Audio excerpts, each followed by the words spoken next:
Yuutuubiin keenya baanaarii qabaachuu qabaa. Baanaarii keessattuu baanaarii baay'ee bareedaa ta'e qabaachuu qaba jechaadha. Akkam jirtan nageenya hin dagannee guyyaa har'aa qabadhee kan isinii dhiyaadhe akkaataa baanaarii yuutuubii keenyaa baanaarii bareeda ta'e akkaataa itti hojjetan isiniif qabadhee dhiyaadheera. Baanaarii bareeda ta'e waliin hojjenna, waliin dalagnaa hanga xumuratti na faana bu'aatii na hordofaa isiniin jechaa yuutuubii kana yookaan ammootu fuula ergaa irraa argattan kana laayik sabiskiraayib gochuu hin dagatina hanga xumuratti na hordofaa isiniin jedha. Baanaarii bareedaa ta'e tokko waliin hojjannaa na faana bu'a. Appilikeeshinii Pixel Lab jedhamu tokko irratti fayyadamuudhaan akkaataa baanarii bareeda ta'e itti hojjannu isinitti argisiisa. Appilikeeshinii kana jalqabarraa Play Store keessa seenuudhaan gadi buufanna. Jalqaba irratti Play Store keessa seenneet appilikeeshinii sana gadi buufanna jechaadha.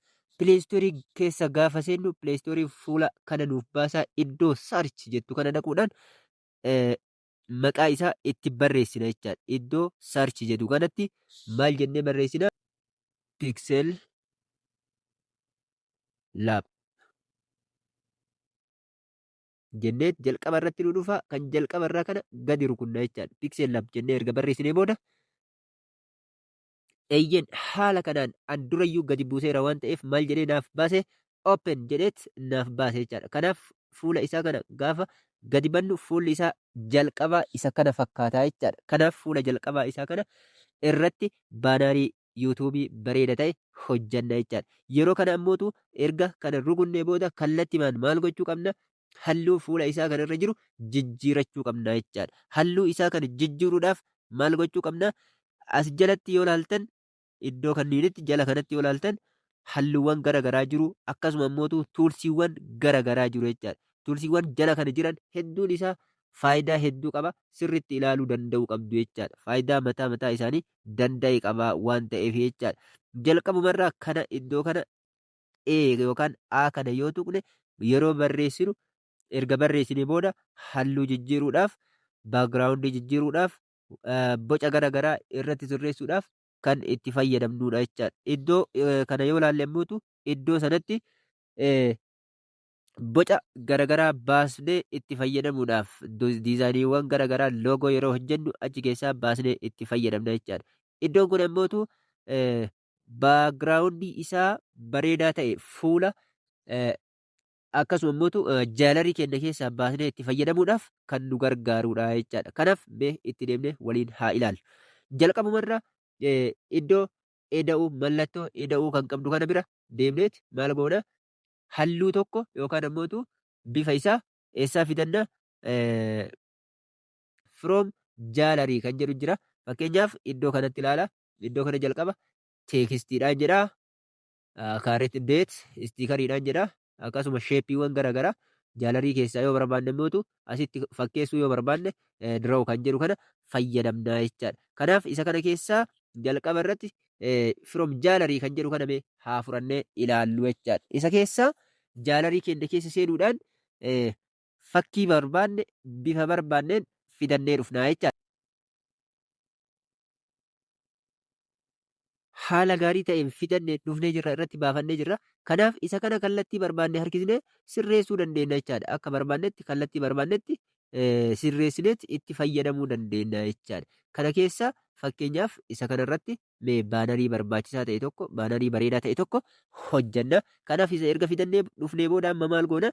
Iddoo kanatti fakkiiwwan garagaraa galfanna jechaadha. Iddoo amma halluu fidannee kanarratti fakkii garagaraa fidanna jechaadha. Ammas mee jaalarii keenya keessa seenuudhaan fakkii kana fidannee dhufee jira. Fakkii kana yeroo fidannee dhufu mee akkamitti akka irratti sirreessinu waliin ilaallaa jechaadha. Fakkeenyaaf inni kun bifa kanaan jira. Ol qajeelchuudhaaf iddoo kanniin tuttuquudhaan akka barbaannetti sirreessina jechaadha. Fakkeenyaaf iddoo kana olii gadi naannessuudhaaf iddoo kanatti ammootu bal'isuudhaaf iddoo kanattii fi iddoon kun wal qixxeeffachuudhaaf kan nu gargaaru jechaadha. Kanaafuu fuula isaa kana ol gargalchineetti sirreessina. Dirqama maal gochuu qabna? Baanariin keenya iddoon isaa dhiphaadha waan ta'eef walitti xiqqeessuu qabna jechaadha. Walitti xiqqeessineet iddoo kana kenna. Iddoo sanatti Suuraa kenna iddoo sana kenna. Ammas suuraa biraa fidanneeti irratti galfanna jechaadha. Fakkeenyaaf kan biraa fidachuudha. Fakkii kompiitara tana erga fidadhee achi booda mee ishee kana irratti galchuudhaan waliin ilaallaa jechaadha. Ammas maal goona ishee kana walitti xiqqeessineet iddoo kanatti galchina jechaadha. Iddoo kanatti erga xiqqeessine ni galchina.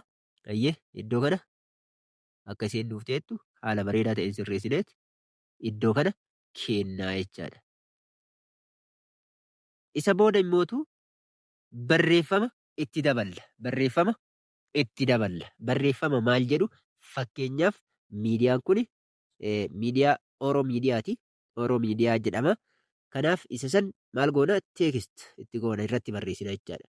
Teekistii iddoo kana fidanneet yeroo lama xaqxaq yookaan taptab gooneet iddoo kanatti immootu barreeffama barreessina. Maal jennee Oro miidiyaa jenneet barreessineet okee gaafa goonu kallatti mammaaltaa irratti nuuf ba'a jechaadha. Irratti nuuf ba'a. Amma immootu kallatti maan eessa deemna akkuma jalqabe isiniif kaasee iddoo kana barreeffama kana sirreeffachuudhaaf iddoo A jettu tana bira deemna jechaadha. Qubee E tan fakkaatu sana bira deemneet sirreessina. Gaafa ishee gadi tuqnu tuulsiiwwan garagaraa nuuf baasa. Tuulsiiwwan garagaraa nuuf baasa jecha. Tuulsiiwwan kanneen keessaa tokko tokko mee yoo ilaalle isheen jalqabaa kun idiit gochuudhaaf yookaan ammootu barreeffama garagaraa itti barreessuudhaaf nu gargaara. Isheen tun ammootu diileet gochuudhaaf fakkeenyaaf kompiitara kana bira yoo barbaanne isarra gad tuqneet diileet goona. Iddoo Oro miidiyaa jennee barreessine kana yoo barbaanne irra gadi tuqne diileet jenna.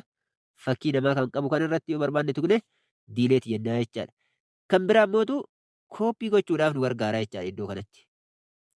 Inni kun ammootu gara duratti as siqsuudhaaf fuulduratti as baasuudhaaf inni kun ammootu gara duubatti achi fageessinee mul'isuudhaaf fakkii gara duubaa irraa mul'atu tokko nutti argisiisuudhaaf nu fayyada jechaadha.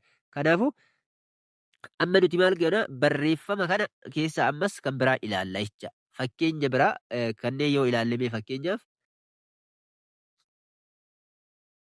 iddoon kun sirreessuudhaaf poozishinii isaa sirreessuudhaaf fakkeenyaaf kan jalqaba as godhanne kun garamitti akkas garanatti olii gadi naannessuudhaaf haalaallu fakkeenyaaf barreeffamni kun achi jira. Poozishinii yoo bannu takka ol siqa gidduutti siqa gara mirgaa siqa asiin ammootu gara bitaa siqa gara olii siqsuu dandeenya gara gadis siqsuu dandeenya jechaadha. Kanaaf bifa kanaan sirreessina. Inni kun maaliidha jechaadha poozishiniidha jechaadha. Inni isatti aanu ammootu poozishiniitti aanee kan jiru maalinni saayiziidha. Saayizii isaa kana guddisuudhaaf yookaan ammootu xiqqeessuudhaaf fakkeenyaaf laalame hin guddata hin xiqqaata hin guddata hin xiqqaata jechaadha hin guddata. Kanaaf kallattii kanaan kan barbaannu sanarra kaawwanna jecha. Kan barbaannu sanarra kaawwanna akka barbaannetti kaawwanna jechaadha. Kanaaf kallattii kanaan erga kaawwanne booda halluu isaa jijjiiruudhaaf kalar kan jedhu kana yeroo tokko gadi rukunna. Halluu barbaannu irra kaawwanna. Halluu diimaa irra godheera yeroodhaaf. Halluu diimaa irra erga godhe raayit itti godha. Achi booda ammootu baakgiraawundii isaa sirreessuu dandeenya jechaadha. Baakgiraawundii isaa maal gochuu dandeenya? Sirreessuu dandeenya. Baakgiraawundii isaa mi'aa sirreessu. Tuulsiiwwan jara kan jiran keessa inni bira fakkeenyaaf foontiin jira. Istaayiliin jira. Foontii fi istaayiliin barreeffama iddoo kana foontiidha. Inni kun ammootu istaayilii isaati jechaadha. Kanaaf haa laallume. Foontii kanarratti yoo laalle waan kana fakkaatu nuuf baasa jechaadha. Fuula kanarratti maal filannaa? Barreeffama bareeda ta'e as keessaa baafnee filanna jechaadha. Fakkeenyaaf ani amma jalqaba irratti isa kana filadhame. Isa kana. Isa irra marse kana filadhaa. Okay jedhaani. Barreeffama kiyya maal godhee jira? Hanga tokko naaf gugurdisee jira jechaadha. Amma ammootu baakgiraawundii isaa istaayilii isaa bira yoo dhenne istaayilii isaa fakkeenyaaf booldiin jira. Booldiin hin jira. Itaalikiin hin jira. underline jala sararuudhaaf hin jira jechaadha. Akkasuma immoo walakkaa sararuudhaaf ni jira jechaadha. Isa kanniin fayyadamna. Ammas deebi'ee maal qabaa? Isa kana erga raayit goone baakgiraawundii isaa yookaan immoo kaarvii isaa kana ilaalamee fakkeenyaaf kaarviidha inni kuni gadi gombeessuudhaaf yookaan immoo ol gombeessuudhaaf nu fayyada. Baakgiraawundii ishee jettu tana bira rukunna jechaadha. Gaafa ishii kana rukunnu iddoo kana enameldiseetu kana banna jechaadha. Gaafa bannu maal goona baakgiraawundiin isaa kun halluu akkamiitiin akka nuuf ta'u barbaanna. Halluu nuuf ta'u fakkeenyaaf halluu isa boora kana yoo goonu keelloo nuuf taasisa jechaadha. Keelloo nuuf taasisa. Diimaa yoo barbaanne halluu barreeffama waan fakkaatuuf hin gorfamu jechaadha. Halluu kana filachuu dandeenya. Kanaafuu halluu adii filachuu dandeenya jechaadha. Fakkeenyaaf halluu adii filadhee maal haa godhu mallattoo raayitii haatti kennadhu jechaadha. Kanaaf isaan kun haala kanaan wal qabataniiti bareedanii jiru jechaadha. Kanaaf isa kana Oromiidiyaa jedhetti baanarii tokko qopheesseera jechaadha. Erga qopheessee booda ammootu wantoonni kunniin hundinuu Oromiidiyaa akkasuma kompiitara xiqqoo tana fakkii namaa kanneen garaa gara jiru. Isa kanneen wal qabsiisuudhaaf maal gochuu qaba? Iddoo kana rukutuu qaba jechaadha. Iddoo kooppii fakkaattu sana rukutuu qaba. Iddoo kana gaafa rukutu maaltu akka nuuf ba'u walumaan ilaalla jechaadha. Gaafa ishee kana rukunnu fuula kana fakkaatutu fakkiiwwan sadan isaanii gara garatti baasee maal godhee jira jechaadha. Nuuf qopheessee jira jechaadha. Fakkiiwwan sadan nuti qopheessine gara garatti baasee nuuf qopheesseera. Erga inni nuuf qopheessee nuti ammootu maal goona? Iddoo kana rukunna. Iddoo as jirtu iddoo kana rukunnaa jechaadha. Gaafa iddoo sana rukunnu maal arganna? Iddoo kana gaafa inni rukunnu iddoowwan sanduuqa duwwaa taate sanni arganna jechaadha. Kana afran wal qabsiisuu qabna jechaadha. Isa sanni wal qabsiisuudhaaf maal gochuu qabna? Iddoo kana rukutuu qabna jechaadha. Xiyya lamaan walitti gargare kana rukutuu qabna jechaadha. Iddoo kana gaafa rukunnu maaltu nuuf uumama? Walumaan haalaan. Select goonee kaane filanneet iddoo sana rukunnu. Gaafa rukunnu iddoo kana deebineet eessa dhaqna? Iddoo sana deemneet irraa balleessinaa jechaadha. Haala kanaan yoo sosochoofnu fakkiin keenya akkuma jirtu maal ta'ee jira? Wal qabatee jira jechaadha. Fakkiin keenya sirriitti wal qabatee jira. Fakkiin keenya erga wal qabatee booda ammootu maal gochuu qabna? Kallattiidhaan gadi buufachuu qabna jechaadha. Fakkii kana garamitti gadi buufanna?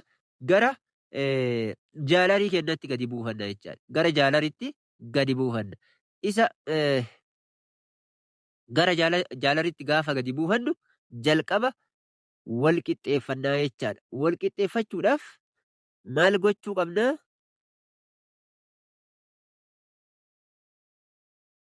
Iddoo kana iddoo xiyyaadhaan mul'ise sana tuquu qabna jechaadha yeroo tokkoof. Yoo tuqnu kallatti gara immeejii maal nu geessa? Immeej kan jedhu kana fudhanneet as keessaa duuba isaa kan barbaachisaa ta'e kan sirriitti bareeda jennee yaadnu tokko fudhanna. Gaafa fudhannu haala kanaan baakgiraawundii isa kan duuba sana nuuf jijjiiraa jechaadha. Kanaaf haala kanaan amma iddoo kana rukutuudhaan maal goona?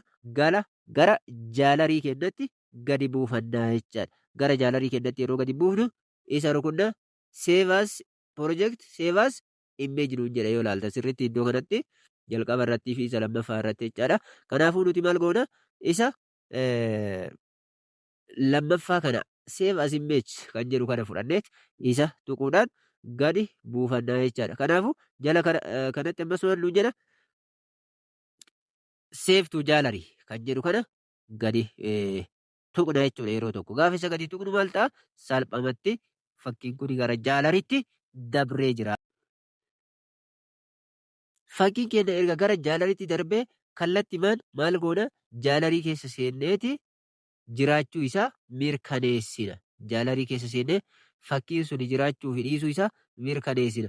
Akkasuma immoo jalqaba irratti maal ta'ee jira jechaadha? Fakkichi kun nuuf ba'ee jira jechaadha. Kanaafuu fakkii kana salphamatti gaafa yuutuubii keenya baanarii isaa galchinuun jedhu baanarii keessatti galchine maal gochuu dandeenya? Walitti xiqqeessineetti jaalarii keenya keessatti kan barreeffama qabdu kana qofa maal gochuu dandeenya jechaadha.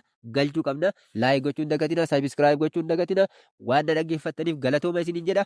Kanaafuu yuutuubii irratti fakkii bareedaa fi piroofaayilii bareedaa galchuudhaaf yuutuubii kiyya kana sirriitti hordofaa. Yuutuubii barnootaati sirriitti ergaawwan ciccimaa fi hedduu ta'e isiniif dabarsa waan ta'eef kanaaf hanga viidiyoo itti aanu walitti deebinutti nagatti isiniin jedha. Galatooma.